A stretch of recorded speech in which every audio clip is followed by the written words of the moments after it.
Welcome back. Representative Chris Collins visited our studio earlier today, and our own Mark Gruba had a chance to talk with him about a number of topics and issues, including the commemoration of D-Day and the investigation into VA hospitals across the country.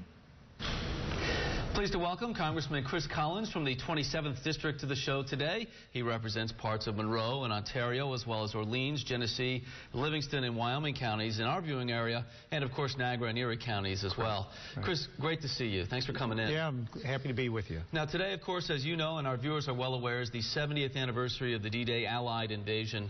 And when you think of our veterans, the Americans, the sacrifice they made that day, and really what it's meant for our country, what thoughts come to your mind? Well, for our country and the world, this was the great generation fighting for freedom, and we have a debt of gratitude that we can never repay to them.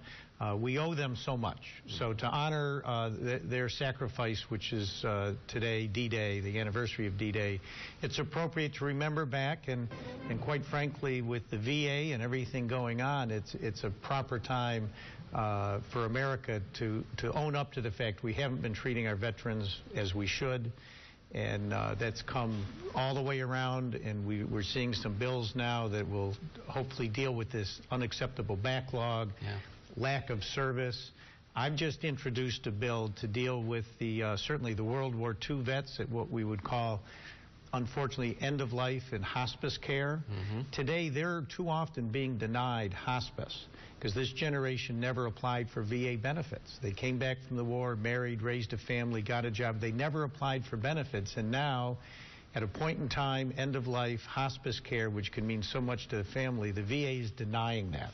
So I introduced a bill just a week ago that would direct the VA to provide hospice care to any veteran who has served this country. This is the Care for Our Heroes Act, correct? That's correct. You think the VA can be fixed? I know it can be fixed. It just needs a change top-down from leadership. It starts with a top in an attitude of why do we come to work every day? To provide for our veterans.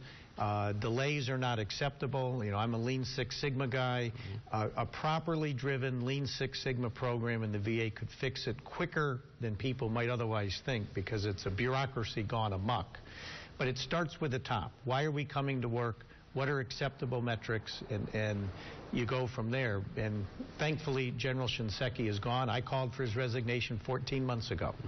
And finally, he's gone. We've lost those 14 months where we could have been making changes. Today's the day that matters. Congress is united in this. This is not a Republican-Democrat fight. We all know the VA has failed our veterans. We have to do better. You mentioned Congress. Since taking office back in January of 2013, how would you assess the climate in Washington? What have you made your priorities? My priorities have always been to get our financial house in order. Our children and our grandchildren are not living the American dream. We are not the land of opportunity with the deficits and debt that we're putting into the IOU box for our kids. And that's why I'm actually very happy. It was an ugly year in 2013. You know, the government was shut down. There was major disputes about sequester and paying our bills.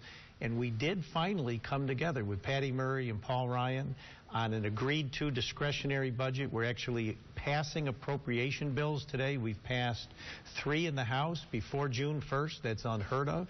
We're working on more now, and we're going to pass all 12 appropriation bills this year. So we went from the food fight of the century in 2013 to actually seeing some cooperation in 2014, which I know America wants, and in divided government, that's very hard where fundamentally you disagree on borrowing, deficits, debt in the direction of the country.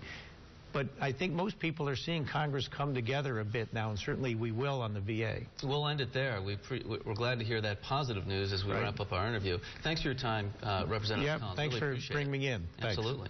If you've got questions for Representative Collins or any of our guests here on News 8, you can always